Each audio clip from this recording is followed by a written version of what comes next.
Friends, பச்சரிசியில் Pongal செய்யாமல் ஒரு முறை இந்த குதிரைவாலி அரிசியில் பொங்கல் செஞ்சு பாருங்கள். அதுக்கு ஒரு கப்பில் அரைக்கு கொஞ்சம் அதிகமாக குதிரைவாலி அரிசியும் அதுக்கு மீதியானது பாசிப்பருப்பையும் வச்சு அதை தண்ணி ஊற்றி ஒரு 15 நிமிஷம் ஊற வச்சிடுங்க.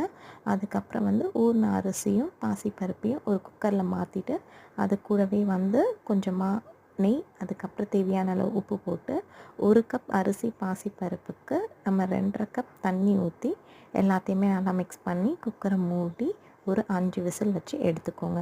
விசில் வர சமயத்தில் நம்ம தாளிப்புக்காக ஒரு பேனில் நெய் ஊற்றி அது கூடவே சீரகம், மிளகு, இஞ்சி, அதுக்கப்புறம் கருவேப்பிலையில் தேவையான அளவு முந்திரி இதையும் போட்டு தாளித்து எடுத்துருங்க.